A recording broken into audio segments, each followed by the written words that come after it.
الحمد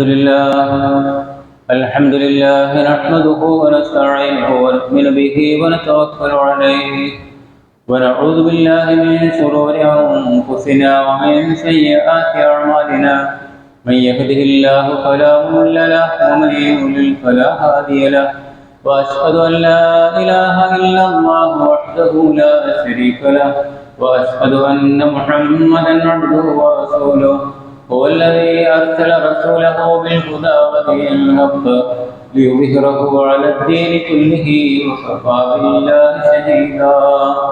اللهم صل على محمد وعلى آل محمد كما صليت على إبراهيم وعلى آل إبراهيم وبارك على محمد وعلى آل محمد كما باركت على إبراهيم وعلى آل إبراهيم إنك حميد مجيد. أما بعد فإن خير الحديث كتاب الله وخير الهدي هدي محمد صلى الله عليه وسلم وشر الأمور محدثاتها وكل محدثة بدعة وكل بدعة ضلالة. أيها الناس أوصيكم وإياي أولا بتقوى الله. يا أيها الذين آمنوا اتقوا الله ولتنظر نفس ما قدمت لغد واتقوا الله إن الله خبير بما تعملون. يا أيها الناس اعبدوا ربكم الذي خلقكم من نفس واحدة وخلق منها زوجها وبث منهما رجالا كثيرا ونساء واتقوا الله الذي تساءلون به والأرحام إن الله كان عليكم رقيبا. أعوذ بالله من الشيطان الرجيم. بسم الله الرحمن الرحيم. إن عدة الشهور عند الله 12 شهرا في كتاب الله يوم خلق السماوات والأرض منها 4 حرم ذلك الدين القيم فلا تظلموا فيهن أنفسكم وقاتلوا المشركين كافة كما يقاتلونكم كافة واعلموا أن الله مع المتقين. ബഹുമാന്യ സത്യവിശ്വാസികളെ, വിശ്വാസിനികളെ, മുഅ്മിനുകളെ, മുഅ്മിനാത്തുകളെ, അല്ലാഹുവിനെ സൂക്ഷിച്ചുകൊണ്ട് ജീവിക്കണേ എന്ന് പ്രത്യേകം വസിയത്ത് ചെയ്യുകയാണ്, ഉപദേശിക്കുകയാണ്. നാം കഴിഞ്ഞ ആഴ്ച മുതൽ അന്ത്യനാളുമായി ബന്ധപ്പെട്ട അതിൻ്റെ അടയാളങ്ങളുമായി ബന്ധപ്പെട്ട വിഷയത്തെ സംബന്ധിച്ച് സൂചിപ്പിച്ചിരുന്നുവല്ലോ. സാന്ദർഭികമായി മറ്റൊരു വിഷയത്തെ ഈ ആഴ്ച സൂചിപ്പിക്കാനാണ് ഉദ്ദേശിക്കുന്നത്. ഹിജറ 1444 മുഹറം മാസത്തിലാണ് നമ്മളുള്ളത്. ഓരോ വർഷവും കഴിഞ്ഞു പോകുമ്പോൾ മറ്റുള്ള ആളുകൾ പുതുവർഷ പുലരി ആഘോഷിക്കുന്നത് പോലെ മുഅ്മിനുകളായ ആളുകൾക്ക് ആഘോഷമല്ല മനസ്സിൽ വരേണ്ടത് എന്ന് നമുക്കറിയാം. കാരണം നമ്മളുടെ ഡേറ്റ് ഒരു വർഷം കഴിയുമ്പോൾ മരണത്തോട് അത്രയും അടുത്തുകൊണ്ടിരിക്കുകയാണ്. അതുകൊണ്ട് എന്താണ് നാളേക്ക് മരിക്കുന്നതിൻ്റെ ഇടയ്ക്ക് എൻ്റെ ജീവിതത്തിൽ എനിക്ക് ചെയ്യാൻ കഴിഞ്ഞത് എന്ന് പുനരാലോചിക്കുകയും ചിന്തിക്കുകയും ചെയ്യാനുള്ള ഒരവസരമാണ് സത്യവിശ്വാസിക്ക് ഒരു വർഷം കഴിഞ്ഞ് പുതുവർഷം വരുമ്പോൾ ഒരു സത്യവിശ്വാസിക്ക് ഉണ്ടായിത്തീരേണ്ടത്. നമുക്കറിയാം, ഈ അറബി മാസത്തെ സംബന്ധിച്ചിടത്തോളം ഹിജ്റയുമായി അതിന് ബന്ധമുണ്ട്. ആ ഹിജ്റ എന്നത് ഇസ്ലാമിക ചരിത്രത്തിലെ തന്നെ ഏറ്റവും വലിയ ഒരു നാഴികക്കല്ലാണ്.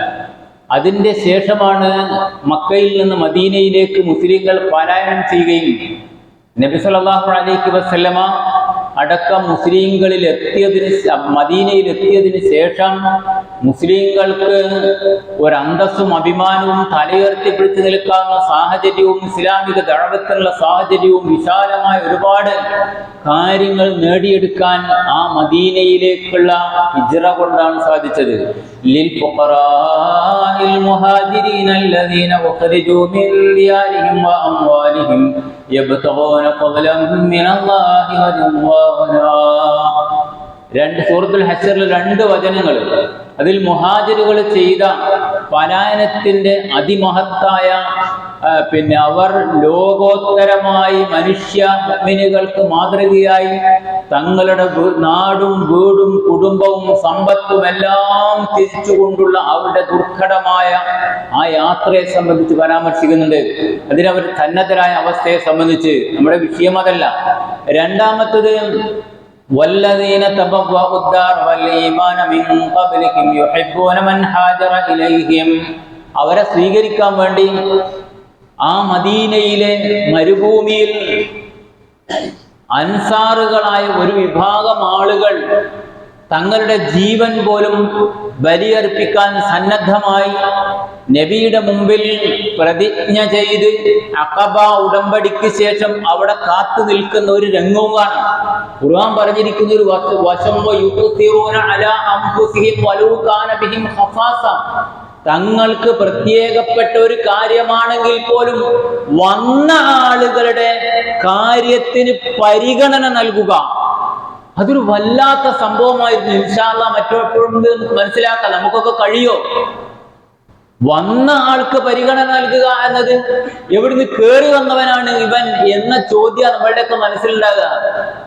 ഇരിക്കട്ടെ, അങ്ങനെ അവർ അൻസാറുകൾ ആ നിലക്ക് എല്ലാവിധ സഹായങ്ങളും ചെയ്യുകയും അവിടെ ഇസ്ലാമിന് വളർച്ചക്കാവശ്യമായ എല്ലാവിധ സജ്ജീകരണങ്ങളും അവരുടെ ശരീരം കൊണ്ടുവരെ അവർ ഒരുക്കി സന്നദ്ധരായി. ഇങ്ങനെ ആ ഹിജ്റ ഇസ്ലാമിക ചരിത്രത്തിലെ ഏറ്റവും വലിയ ഒരു നാഴികക്കല്ലാണെന്ന് നമ്മൾ സൂചിപ്പിച്ചു. കലണ്ടറുകൾ ഒരുപാട് നമ്മളുടെ വീട്ടിലുണ്ട്. അത് ഇംഗ്ലീഷ് അല്ലെങ്കിൽ ഇംഗ്ലീഷുകാർ ആചരിച്ച് വരുന്ന നിലപാടിലുള്ള കലണ്ടറുകളുണ്ട്. മലയാളത്തിലെ തീയതികൾ എഴുതപ്പെട്ടതുണ്ട്, അറബിയിലുണ്ട്, മറ്റു ചില വിഷയങ്ങളിലും അല്ലെങ്കിൽ സമുദായത്തിന്റെ ആൾക്കാർ ആചരിച്ചു വരുന്നതുമുണ്ട്. എന്നാൽ ഈ കലണ്ടറുകളെ സംബന്ധിച്ചിടത്തോളം നമ്മുടെ ആദർശവുമായി ബന്ധപ്പെട്ട് കിടക്കുന്ന, സംസ്കാരവുമായി ബന്ധപ്പെട്ട് കിടക്കുന്ന ഒരു കലണ്ടർ ആയിരിക്കണം നമ്മളുടെ വീട്ടിലുണ്ടാകേണ്ടത്. നമുക്കറിയാം, ഇസ്ലാം വിരോധിച്ച പലിശ, അതിനു വേണ്ടി നിലകൊള്ളുന്ന ബാങ്ക്, അതിന്റെ കലണ്ടർ നമ്മളുടെ വീട്ടിലുണ്ട്. അതുപോലെ തന്നെ പല ഇസ്ലാം വിരോധിച്ച രൂപത്തിലുള്ള ഏതെങ്കിലും ആരുടെയെങ്കിലും ചിത്രങ്ങളും മറ്റുമൊക്കെ ഉള്ള കലണ്ടറുകളുണ്ട്. എന്നാൽ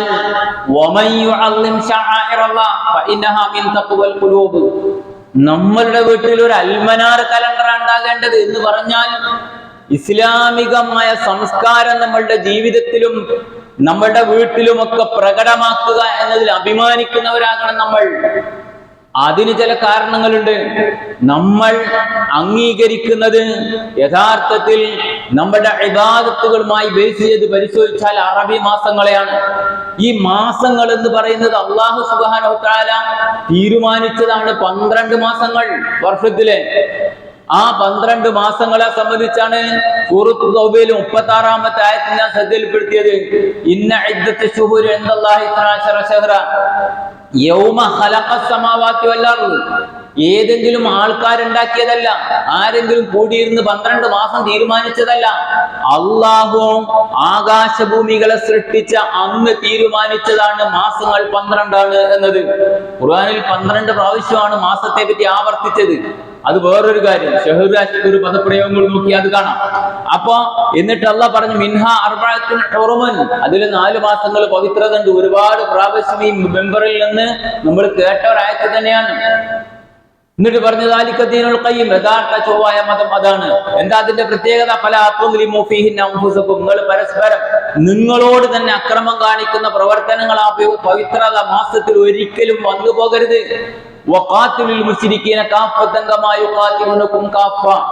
എന്നാൽ ആ മാസത്തിലാണ് സത്യനിഷേധികളായ ആളുകളോട് യുദ്ധം ചെയ്യേണ്ടി വരികയും അവർ നിങ്ങളെ ഉന്മൂലനം ചെയ്യുകയും ചെയ്യുന്നുവെങ്കിൽ ആ കാര്യത്തിൽ നിങ്ങൾക്കും അനുവാദമുണ്ട് എന്ന വശം. വഅലമു അന്നല്ലാഹ മഅൽ മുത്തഖീൻ, മനസ്സിലാക്കുക അല്ലാഹു സുബ്ഹാനഹു വ തആല മുത്തഖീങ്ങളുടെ കൂടെയാണ്. അറബി മാസം അല്ലെങ്കിൽ അറബി വർഷം തീരുമാനിക്കപ്പെടുന്നത് ഉമർ ഇബ്നു ഖത്താബ് റളിയല്ലാഹുവിന്റെ രണ്ടാം ഖലീഫ ഉമർ ഇബ്നു ഖത്താബ് റളിയല്ലാഹുവിന്റെ കാലഘട്ടത്തിൽ നമുക്കറിയാം സഹാബികളുമായി ചർച്ച നടത്തി. കാരണം കാര്യങ്ങൾ ഓർമ്മിക്കാൻ, ഒരു ലെറ്റർ അയക്കാൻ, അതുപോലെ ഒരുപാട് കാര്യങ്ങൾ, പ്രത്യേകിച്ച് വർഷങ്ങൾ തീരുമാനിക്കാൻ മുമ്പൊക്കെ അവർ പല വിധത്തിലുള്ള കാര്യങ്ങൾ അവലംബിച്ചിരുന്നു. ആനക്കലഹ വർഷം കഴിഞ്ഞിട്ട് ഇത്രയായി, അതുപോലുള്ള രൂപത്തിൽ കാലഗണന നടത്താൻ ആ നിലക്കുള്ള സംഭവങ്ങളെ ആസ്പദമാക്കിയിരുന്നു. അതനുസരിച്ചുള്ള ചർച്ച നടന്നപ്പോൾ നബി സല്ലല്ലാഹു അലൈഹി വസല്ലം ജനിച്ച ദിവസമാകാം എന്ന ചർച്ച വന്നു. പക്ഷേ അതും കൃത്യമായി അറിയില്ല എന്നതോ അത് അംഗീകരിക്കപ്പെട്ടിട്ടില്ല എന്നതോ വന്നു. അവസാനം ഉമർ ഇബ്നു ഖത്താബ് റളിയല്ലാഹു അൻഹു തീരുമാനിച്ചു, സഹാബത്തിന്റെ അഭിപ്രായ പ്രകാരം ഹിജ്റ അതനുസരിച്ച് വളരെ വേഗത്തിൽ ഞാൻ പറഞ്ഞു പോകട്ടെ, മുഹറം മാസം അറബി ഒന്നായിട്ട് അംഗീകരിക്കുകയും അന്നു മുതൽ ഹിജ്റ വർഷം ആയി പരിഗണിച്ചു വരികയും ചെയ്തു. അതാണ് ഉമർ ഇബ്നു ഖത്താബ് റളിയല്ലാഹുവിന്റെ കാലഘട്ടത്തിൽ ഉണ്ടായത്. യഥാർത്ഥത്തിൽ ഈ മുഹറം മാസത്തെ സംബന്ധിച്ചിടത്തോളം നമുക്കറിയാം ആദരിക്കപ്പെട്ട മാസമാണ്. ആ പദത്തിന്റെ പേര് തന്നെ മുഹറം, പവിത്രമാക്കപ്പെട്ടത് എന്നതാണ്. നേരെ ഓപ്പോസിറ്റ് ആണ് മുസ്ലിം സമുദായത്തിലെ വലിയൊരു വിഭാഗത്തിന്റെ മനസ്സിൽ ആ മാസം കടന്നു വരുമ്പോൾ ഉണ്ടാകുന്നത്. ജാഹിലിയ കാലഘട്ടത്തിൽ പോലും ഈ സഫർ മാസത്തെ സംബന്ധിച്ചുള്ള ഉണ്ടായിരുന്ന മക്കയിൽ മുശ്രിക്കുകൾക്ക് ഉണ്ടായിരുന്ന വിശ്വാസത്തെ സംബന്ധിച്ച് നബി പറഞ്ഞെന്താ, ലാ അദുവ, ഇങ്ങനെ ഒരു ചിന്താഗതി, വലാ ത്വയ്റത വലാ ഹാമത വലാ സഫറ. നബി പറയുന്നു പകർച്ചവ്യാധി എന്നതില്ല, അല്ലെങ്കിൽ പകരുക എന്നതല്ല, അള്ളാഹ് നൽകുന്നതാണെന്നൊരു വശം. എന്നാൽ അതേ രൂപത്തിൽ നബി സല്ലല്ലാഹു അലൈഹി വസല്ലം പറഞ്ഞ ശകുനത്തെ സംബന്ധിച്ചാണ്. ശകുനം ഇസ്ലാമിലില്ല, ഇസ്ലാമിക വിരുദ്ധമാണ്, അത് ശിർക്കിന്റെ വശമാണ്. മൂന്നാമത്തെ നബി പറഞ്ഞു കൂമൻ പോലുള്ള പക്ഷികളുടെ മൂളല്, അത് ജീവിതത്തിൽ ഒരു സ്വാധീനവും അതിനില്ല.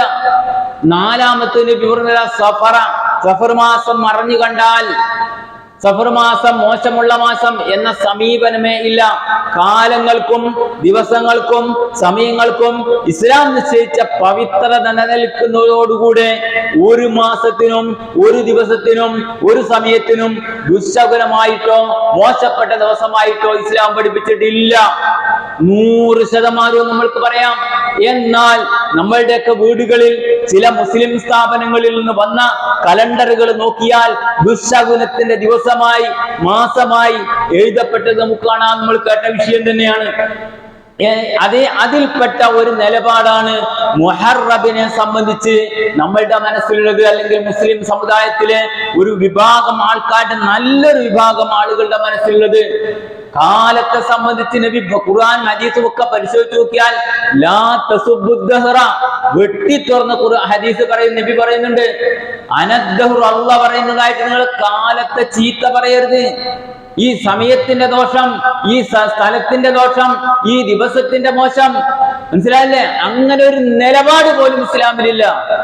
അത് മനസ്സിലാക്കാത്ത ഒരുപാട് ആളുകൾ നേരം വെളുത്താൽ ഇന്നത്തെ കൈനീട്ടം മോശമായി എന്ന് പറയുന്ന ബിസിനസ്സുകാർ വരെ ഉണ്ട്. അവനെ രാവിലെ കണ്ടത് ശരിയായില്ല, അതുകൊണ്ട് ഇന്നത്തെ ദിവസം മോശം എന്ന് പറയുന്നവരുണ്ട്. ഇസ്ലാമുമായി ഒരു ബന്ധവുമില്ല അതിന്. മുഅ്മിനുകളായ ആൾക്കാരുടെ നാവിൽ നിന്ന് അത്തരം കാര്യം വരരുതില്ലാത്ത സുബ്ബു, നിങ്ങൾ അങ്ങനെ ചീത്ത പറയരുതെന്നാണ്. എന്നിട്ടും നമ്മൾക്കിടയിൽ അള്ളാഹു പവിത്രമാക്കിയ ആദരിച്ച ആ മുഹറം മാസമുണ്ടല്ലോ, അതെങ്ങനെ മോശപ്പെട്ട മാസമായി എന്നിടത്തേക്കുള്ള ചില വിഷയത്തിലേക്കാണ് ഞാൻ സൂചിപ്പിക്കുന്നത്. നമുക്കറിയാം അതിനൊരുപാട് കാരണങ്ങളുണ്ട്.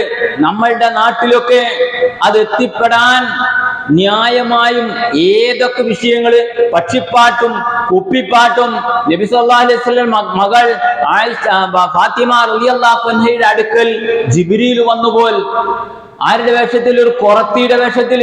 എന്നിട്ട് കൈ നോക്കി, എന്നിട്ട് നബി ഭാവി പറഞ്ഞു, അവരുടെ മഹത്വം പറഞ്ഞു. ഈ ഒരു വിശ്വാസവും ഇതുപോലുള്ള കാര്യങ്ങളും ഒക്കെ എങ്ങനെ നമ്മളുടെ ജീവിതത്തിലേക്ക്, നമ്മളുടെ നാട്ടിലേക്ക് കടന്നു വന്നു?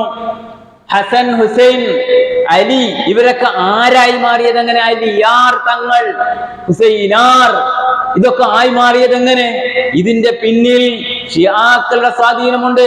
ഖബറാരാധന പരിശോധിച്ചു നോക്കിയാൽ ഷിയാക്കളുടെ സ്വാധീനമുണ്ട്. ഒരുപാട് കാര്യങ്ങള് അത് അവരുടെ വിശ്വാസവുമായി അതുമായി ആ ചരിത്രത്തിലേക്ക് കടക്കുമ്പോൾ വളരെ വിശാലമാണത്. അലി റളിയല്ലാഹു അൻഹുവിന്റെ ഖിലാഫത്ത് ഏറ്റെടുത്ത കാലഘട്ടം, അതിന്റെ അവസാന നാളുകളാകുമ്പോഴേക്ക് ശീഅത്തു അലി എന്ന നിലയിൽ ഖവാരിജികൾ പുറപ്പെടുകയും ഇസ്ലാമിക ചരിത്രത്തിൽ ഒരിക്കലും ഉണ്ടാകാൻ പാടില്ലാത്ത ഒരുപാട് വിശ്വാസ വ്യതിയാനങ്ങളിലേക്ക് ആ സംഘം എത്തിച്ചേരുകയും ചെയ്തു. എവിടെ നിന്ന് തുടങ്ങുന്നു? അബൂബക്കർ റളിയല്ലാഹു അൻഹു ഖിലാഫത്ത് ഏറ്റെടുത്ത അന്ന് ആ ദിവസങ്ങളിൽ ചില ആളുകൾ അലി റളിയല്ലാഹു വന്ന് പറയുന്നു, അലി താങ്കൾ നബിയുടെ കുടുംബത്തിലെ ആളാണ്, അതുകൊണ്ട് ഖിലാഫത്തിന് അർഹത താങ്കൾക്കാണ്. എന്നാൽ അബൂബക്കർ റളിയല്ലാഹു അൻഹുവിൽ നിന്ന് അത് മാറ്റിയെടുക്കാൻ ഞങ്ങൾ സജ്ജരാണ്. എന്നാൽ അലി റളിയല്ലാഹു അൻഹു പറഞ്ഞതാ, ഒരു ചതിയും വഞ്ചനയും ഇസ്ലാം പഠിപ്പിച്ചിട്ടില്ല, നിങ്ങൾ അങ്ങോട്ട് ചിന്തിക്കുക പോലും ചെയ്യാൻ പാടില്ല. അവരെ ആട്ടിവിടുകയാണ് ചെയ്യുന്നത്. പക്ഷേ അവർ അതിന്റെ ശേഷം അലി റളിയല്ലാഹു അൻഹുവിന്റെ ഖിലാഫത്ത് കാലഘട്ടത്തോടു കൂടി ശക്തി പ്രാപിക്കുകയും സിഫീൻ യുദ്ധവും ജമൽ യുദ്ധവും ഒക്കെ ഉണ്ടായതിനു ശേഷം ആ ശിയഅത്തു അലി വളരെയേറെ സ്വാധീനം ചെലുത്തി, ഷിയാക്കൾ സ്വാധീനം ചെലുത്തി ഇസ്ലാമിൽ ഛിദ്രതയ്ക്ക് വേണ്ടി മുനാഫിക്കുകളായ ആളുകളെയും ജൂതന്മാരായ ആളുകളെയും കൂട്ടുപിടിച്ച് മുസ്ലിങ്ങളെ 2ഉം 4ഉം 10ഉം കഷ്ണങ്ങളാക്കി പരസ്പരം തമ്മിൽ തല്ലിച്ച് ആ നിലക്ക് വിശ്വാസ വ്യതിയാനങ്ങളിലേക്ക് എത്തിയ ചരിത്രം നമുക്ക് കാണാൻ കഴിയും. അത് ആ സ്വാധീനമാണ് നമ്മളിലേക്ക് എത്തിയിട്ടുള്ളത്. നമുക്കറിയാം, ഹിജ്റ 51 ആണ് കർബല യുദ്ധം നടക്കുന്നത്. ഈ കർബല യുദ്ധത്തിൽ ഹുസൈൻ റളിയല്ലാഹു അൻഹു ദാരുണമായി വധിക്കപ്പെടുന്നു. അഹ്ലു ബൈത്തിലെ പ്രധാനപ്പെട്ട ആള് എന്ന നിലക്ക് അറിയപ്പെട്ടിരുന്ന അദ്ദേഹത്തെയും 100 ചില്ലാനം ആളുകളെയും ഒരു തുള്ളി വെള്ളം പോലും നൽകാതെ വധിക്കപ്പെടുന്ന ദയനീയമായ രംഗം ലോക മനസാക്ഷിയെ ഞെട്ടിച്ചതാണ്. എല്ലാവർക്കും അതിൽ സങ്കടമുണ്ട്. ഇവരുടെ അതോടുകൂടി ഇവർ ആ കാര്യം പോലും ഉപയോഗപ്പെടുത്തുകയും എന്നിട്ട് അതിനനുസരിച്ച് ശക്തമായ പ്രവർത്തനങ്ങൾ ആവിഷ്കരിക്കുകയും ഹുസൈൻ റളിയല്ലാഹു അൻഹു വധിക്കപ്പെട്ട ദിനത്തിൽ, പ്രത്യേകിച്ച് മുഹറം 1 മുതൽ 10 വരെയുള്ള ദിവസങ്ങൾ ലക്ഷണക്കേടിന്റെ ദിവസങ്ങളായി ആചരിച്ചു വരികയും 9, 10 ദിവസങ്ങളിൽ ഒന്നുകൂടി അത് രൂക്ഷമാക്കി കറുത്ത വസ്ത്രങ്ങൾ അണിഞ്ഞ് സാഹസികത പ്രകടിപ്പിച്ച് നെറ്റിയിലും മൂർധാവിലും വാളുകൊണ്ട് വെട്ടി ഹുസൈൻ റളിയല്ലാഹു അൻഹുവിന്റെ വേദന, ആ വേദനയേക്കാൾ വലിയ വേദന സഹിക്കാൻ ഞങ്ങൾ സന്നദ്ധരാണ് എന്ന സാഹസികത പ്രകടിപ്പിച്ചുകൊണ്ട് അരങ്ങേറുകയും ചെയ്യുന്നത് ഓരോ വർഷവും അവരുടെ ആധിപത്യമുള്ള രാജ്യങ്ങളിലും പ്രദേശങ്ങളിലും നമ്മൾ കണ്ടുവരുന്നു. കറുത്ത വസ്ത്രമാണ് അവർ ധരിക്കുക. ആ ഒരു നിലപാട് നമ്മളുടെ നാട്ടിലേക്കും ചേക്കേറി. ഹിജ്റ 800 തൈമൂറിന്റെ കാലത്താണ് ഇന്ത്യയിലേക്ക് ഇത് ചേക്കേറുന്നത്. അവിടുന്ന് ഇങ്ങോട്ട് നമ്മളുടെയൊക്കെ റേഡിയോ ഉണ്ടായിരുന്ന കാലഘട്ടത്തിൽ അന്ന് രാവിലെ മുഹറം 10 അനൗൺസ്മെന്റ്, മനസ്സിലായോ എന്താ ഉള്ളത്? ഈ ദിവസം നമ്മളെ മുസ്ലിങ്ങളെ സംബന്ധിച്ചിടത്തോളം വളരെ മോശപ്പെട്ടതും ലക്ഷണക്കേടിന്റെ ദിവസവുമായ ദിവസമാണ് ഇന്ന് അനൗൺസ്മെന്റ്. എവിടുന്നാണ് ഇത് എത്തിയത് എന്ന് നമുക്ക് മനസ്സിലായോ? അല്ലാഹു സുബ്ഹാനഹു വ തആല ആദരിച്ച ഒരു ദിവസത്തെ, ഒരു മാസത്തെ എങ്ങനെ മോശപ്പെട്ട മാസമായി മാറി നമ്മൾ ആലോചിക്കണം. അത് നമ്മളുടെ സ്വാധീനം എന്ന് പറഞ്ഞാൽ നിക്ക് കല്യാണം തീരുമാനിക്കാനായിട്ടില്ല, ആ ദിവസം പറ്റില്ല, മുഹറം ഏതായാലും കഴിയട്ടെ, ഏറ്റവും ചുരുങ്ങിയത് മോന് പോകാൻ നേരല്ല, അല്ലെങ്കിൽ നാട്ടിൽ നിൽക്കാൻ സമയമില്ല, 15 ദിവസത്തെ ലീവേ ഉള്ളൂ, അതിനെന്ത് ചെയ്യണം? എന്നാ മുഹറം 10 കഴിയട്ടെ. നമുക്ക് മനസ്സിലായോ? നമ്മളുടെ മനസ്സിലേക്ക് ഈ നിലക്കുള്ള ഒരുപാട് കാര്യങ്ങൾ ചേക്കേറി കഴിഞ്ഞു, നമ്മൾ അറിയാതെ കയറിക്കഴിഞ്ഞ്. അതിന്റെ കാരണം ഇവരുടെ ശക്തമായ പ്രവർത്തനമാണ്. അവരാരാണ് എന്ന് ചോദിച്ചാൽ അവരുടെ ഭരണഘടനയിൽ പോലും എഴുതി വച്ചിരിക്കുന്നത് അബൂബക്കർ റളിയല്ലാഹുവിനെയും ഉമർ ഖത്താബ് റളിയല്ലാഹുവിനെയും ശപിക്കാത്തവർ മുസ്ലിങ്ങളല്ല എന്നാണ്. ഖുറൈശികളിലെ 2 വിഗ്രഹങ്ങളാണ് അവർ എന്നാണ്. മനസ്സിലായല്ലോ? മിമ്പറുകളിൽ ഓരോ വെള്ളിയാഴ്ചയും അവർ ഈ അബൂബക്കർ റളിയല്ലാഹുവിനെയും ഉമർ റളിയല്ലാഹുവിനെയും ശപിച്ചുകൊണ്ടുള്ള ഖുത്ബ നടത്താറുണ്ട്. അതുപോലെ തന്നെ നമുക്കറിയാം, കേരളത്തിൽ ഇറാൻ വിപ്ലവം എന്ന വിപ്ലവം കയറ്റിയയക്കുകയും അതിന്റെ ഓശാന പാടാൻ മുസ്ലിങ്ങളുടെ സംഘടനകളിൽപ്പെട്ട ഒരു വിഭാഗം തയ്യാറാകുകയും ചെയ്തിരുന്നു. ആ വിപ്ലവം ഇറാനിൽ ഖുമൈനി ഭരണത്തിലേറിയപ്പോൾ ആ വിപ്ലവം ആരംഭിച്ചത് ഖബറിസ്ഥാനിൽ നിന്നായിരുന്നു. അവരെ അനൗൺസ്മെന്റ് ചെയ്തു. ഖബറിസ്ഥാനിൽ തലതല്ലി വീണ് അവിടുന്നാണ് ഇൻകുലാബ് വിളിച്ചിട്ട് ആ ഇറാൻ വിപ്ലവം ആരംഭിക്കുന്നത്. ഞാൻ സൂചിപ്പിച്ചത് ഈ ഖബർ ആരാധന അത് നമ്മളുടെ ഇടയിലേക്ക് ഷിയാക്കളിൽ നിന്ന് കടന്നു വന്നതാണ്. അതുപോലെ തന്നെ അബദ്ധജടിലമായ ഈ വിശ്വാസം ഷിയാക്കളിൽ നിന്ന് നമ്മളിലേക്ക് കടന്നു വന്നതാണ്. നിങ്ങളൊന്ന് ചിന്തിച്ചു നോക്ക്. അൽയൗമ അക്മൽതു ലക്കും ദീനക്കും വഅത്മംതു അലൈക്കും നിഅമതി വറദീതു ലക്കുമുൽ ഇസ്ലാമ ദീനാ.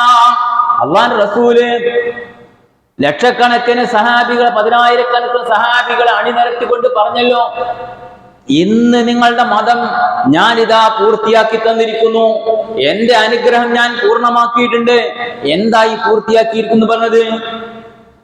മതത്തിലേക്ക് ആരെങ്കിലും ഒന്ന് കടത്തിക്കൂട്ടിയാൽ തള്ളപ്പെടണം.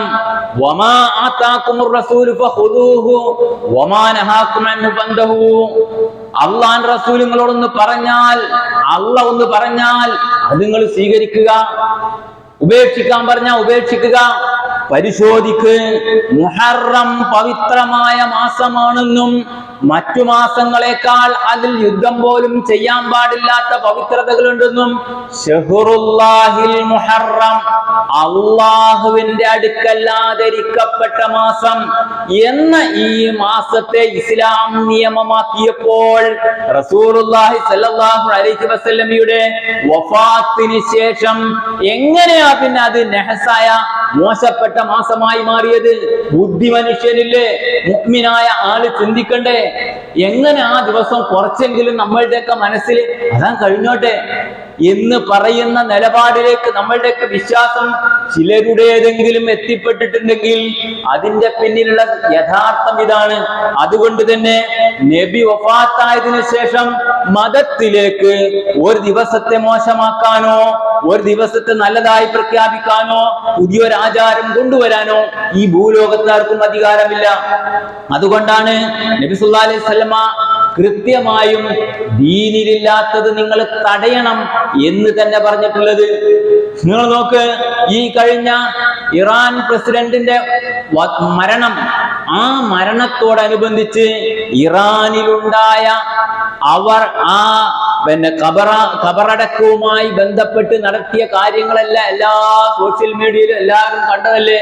അശ്ഹദു അന്ന വലിയ്യൻ റസൂലുള്ളാഹ്, അശ്ഹദു അന്ന അലിയൻ വലിയുള്ള എന്നുമൊക്കെയുള്ള ബാങ്കുകളല്ലേ അവരുടെ നാടുകളിൽ നിന്ന് കേൾക്കുന്നത്.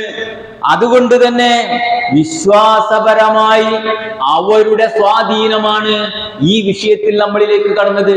അടിസ്ഥാനപരമായി മനസ്സിലാക്കുക, അള്ളാഹുവിന്റെ റസൂലോ പരിശുദ്ധ ഖുർആനോ ഒരു ദിവസത്തിനോ ഒരു മാസത്തിനോ കൃത്യമായും മോശപ്പെട്ട മാസമാണ് എന്ന പ്രഖ്യാപനമോ ആ ദിവസം മോശമാണ് എന്ന പ്രഖ്യാപനമോ നടത്തിയിട്ടില്ല. സൂറത്ത് യാസീനിൽ അല്ലാഹു സുബ്ഹാനഹു വ തആല പറയുന്നത്, നിങ്ങൾ നാട്ടിൽ വന്നിട്ടാണ് ഭയങ്കര പ്രശ്നം, ഇവിടെ സകല ദുശകരത്തിനും കാരണം അതാണ്, അവിടെ അത് സംഭവിച്ചത് അതുകൊണ്ടാണ്, ഇവിടെ ഇത് സംഭവിച്ചത് കൊണ്ടാണ് എന്നൊക്കെ 3 പ്രവാചകന്മാരോട് ആളുകൾ പറഞ്ഞല്ലോ. അപ്പൊ എന്താ അവരുടെ മറുപടി? നിങ്ങൾക്ക് ഉത്ബോധനമൊക്കെ തന്നിട്ടും അത് സ്വീകരിക്കാൻ തയ്യാറില്ല എങ്കിൽ നിങ്ങളുടെ ദുശഗുണം, ലക്ഷണക്കേട് നിങ്ങളുടെ കൂടെ തന്നെയാണത്. ഒരു കാര്യം ഞാൻ തീർത്ത് പറയാം, ഒരു മനുഷ്യന് ജീവിക്കാൻ കഴിയില്ല ഈ വിശ്വാസത്തിൽ. കാരണം അയാള് നടന്നു പോകുമ്പോ ഒരു കൊള്ളി ക്രോസിൽ നിന്നാ മതി, ഇനി പോയിട്ട് കാര്യമില്ല. ഒരു രാത്രി ഒരു ശബ്ദം കേട്ടാ മതി, അത് ആ പക്ഷിയുടെ ശബ്ദമാണ്, ഉറപ്പാ വീട്ടിൽ മരണം ഉണ്ടാവും. ഇയാൾക്ക് ഒരടി മുന്നോട്ട് നീങ്ങാൻ കഴിയൂല. ഇസ്ലാം എന്തൊരു പവിത്രമായ നിയമങ്ങൾ ആ മനുഷ്യന്റെ മനസ്സിലിട്ട് വരുന്നത്. സ്വതന്ത്രനാണ് വിശ്വാസി, അള്ളാനെ മാത്രം പേടിക്കുക, ഖൈറും ഷറും പടച്ചവനെടുക്കുന്ന വരുന്നത്. അതുകൊണ്ട് മുഅ്മിനുകളെ, അല്ലാഹു സുബ്ഹാനഹു വ തആല ആദരിച്ച ഒരു മാസമാണ് ഈ മുഹറം എന്നതും അതിനനുസരിച്ച് അതിലെ ഇബാദത്തുകൾ വർദ്ധിപ്പിക്കുകയും അതുപോലെ തന്നെ അതിന്റെ പവിത്രത കാത്തുസൂക്ഷിക്കുകയും ചെയ്യണമെന്നും ഒരു നിലക്കും ഒരു വിശ്വാസി അള്ളാഹു വിരോധിച്ച ആ ലക്ഷണക്കേടിന്റെ വശത്തിലേക്കോ വിശ്വാസപരമായി ശിർക്കിലെത്തുന്ന ആ നിലപാടിലേക്കോ ഒരു വിശ്വാസി ചിന്തിക്കാൻ പാടില്ല. ഇതാണ് സന്ദർഭമായി സൂചിപ്പിക്കേണ്ടത്. അല്ലാഹു സുബ്ഹാനഹു വ തആല യഥാർത്ഥ മുവഹ്ഹിദുകളായി ജീവിച്ചു മരിച്ചു പോകാൻ നമ്മെ എല്ലാവരെയും അനുഗ്രഹിക്കുമാറാകട്ടെ.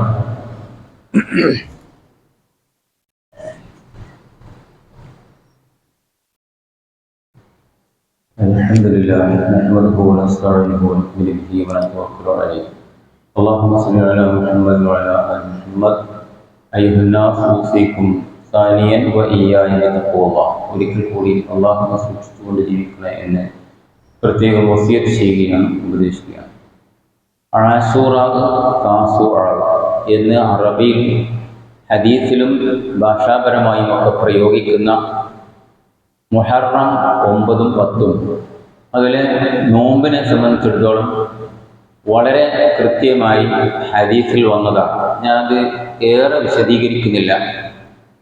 നബി സല്ലല്ലാഹു അലൈഹി വസല്ലമയിൽ നിന്ന് ആയിഷ റളിയല്ലാഹു അൻഹ നബിയുമായി ബന്ധപ്പെട്ട് ഉദ്ധരിക്കുന്ന ഹദീസിൽ പിന്നെ ഖുറൈശികളും ജാഹിലിയ കാലഘട്ടത്തിൽ ബുഖാരി മുസ്ലിമും ധരിച്ച ഹദീസാണ്. ആ നോമ്പ് അനുഷ്ഠിക്കാറുണ്ടായിരുന്നു, നബിയും അനുഷ്ഠിച്ചിരുന്നു എന്ന് കാണുന്നു. ഫലമ്മ ഖദിമൽ മദീനത, മദീനയിലെത്തിയപ്പോൾ സാമഹു, നബി നിർവഹിച്ചു. വഅമറ അന്നാസ ബിസിയാമിഹി, അങ്ങനെ ജനങ്ങളോട് നോൽക്കാനും കൽപ്പിച്ചു. ഫലമ്മ ഫുരിള റമളാൻ, റമളാൻ നിർബന്ധമായപ്പോൾ ഖാല മൻ ശാഅ സാമഹു വമൻ ശാഅ തറകഹു, ഇഷ്ടമുള്ളവൻ അനുഷ്ഠിക്കാം, എല്ലാവർക്കും ഉപേക്ഷിക്കാം എന്ന നിലക്ക് 10 സുന്നത്താക്കി. അന്ന് 10 മുഹറം 10ന്റെ കാര്യമാണ് പറഞ്ഞത്. ഇനി ഇബ്നു അബ്ബാസ് നൽകുന്ന ഹദീസിൽ ഖദിമൻ നബി ഫറഅൽ യഹൂദ തസുമു ആശൂറ, യഹൂദികൾ ആശൂറ നോമ്പ് അനുഷ്ഠിക്കുന്നത് കണ്ടു. നബി മക്കയിൽ എത്തിയപ്പോൾ ഇബ്നു അബ്ബാസ് ഇതെന്താ കാരണമെന്ന്. അപ്പൊ അവനെ ജാഹിലിയ കാലത്ത് മക്കയിൽ ഖുറൈശികൾ അനുഷ്ഠിച്ചിരുന്നു എന്നതാണ്. ഇവിടെ എത്തിയപ്പോൾ മദീനയിലും യഹൂദികളും അനുഷ്ഠിക്കുന്നതായിട്ടാണ് മനസ്സിലായത്. അപ്പൊ അവരോട് ചോദിക്കുക എന്താ കാരണം.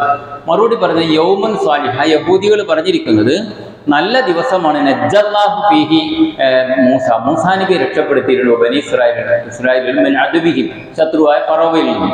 ഫസാമഹു മൂസ, അതുകൊണ്ട് മൂസാ നബി അതിനോട് താദാത്മ്യം പ്രാപിച്ച് ബന്ധപ്പെട്ടുകൊണ്ട് നോമ്പനുഷ്ഠിച്ചിട്ടുണ്ട്. ഫഖാല, അപ്പൊ നബി പറഞ്ഞു അന അഹഖു ബി മൂസ മിൻകും, ഞാൻ നിങ്ങളെക്കാൾ മൂസാ നബിയും നബിയുമായി അടുത്ത ആളാണ്. അതുകൊണ്ട് ഫസാമഹു വഅമറ ബിസിയാമി, കൽപ്പിച്ചു നബി നിങ്ങളും അനുഷ്ഠിക്കുക എന്ന്.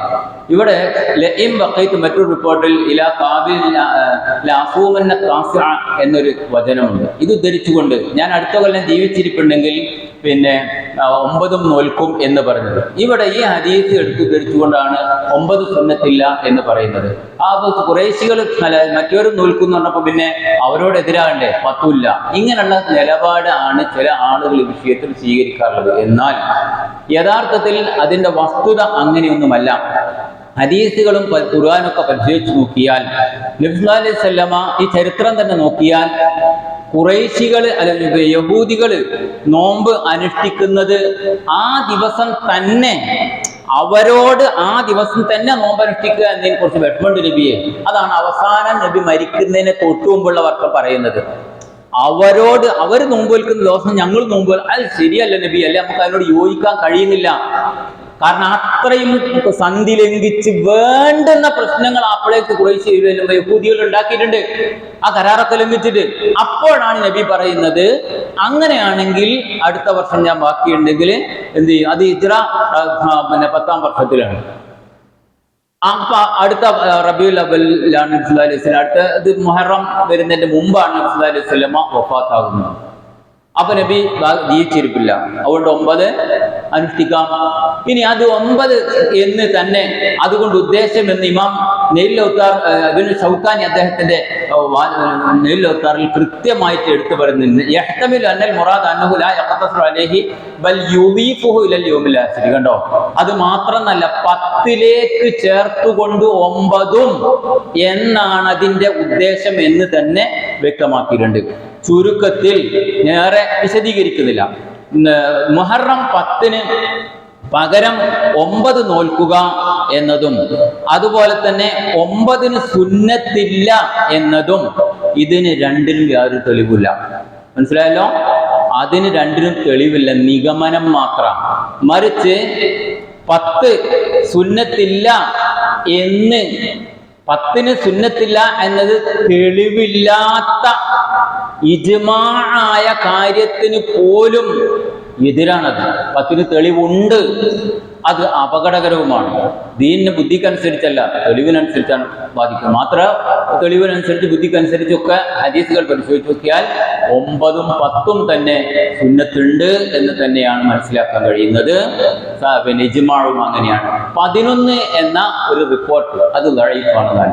അപ്പൊ അതുകൊണ്ട് മുഹറം 9, 10 നോമ്പനുഷ്ഠിക്കുക. ദിവസം ഏതാണ്? തിങ്കളും ചൊവ്വയുമാണ്. കാരണം നമ്മളുടെ അറബി മാസം 29-ന് പിന്നെ 36 മിനിറ്റ് ചന്ദ്രൻ ആകാശത്തുണ്ട്.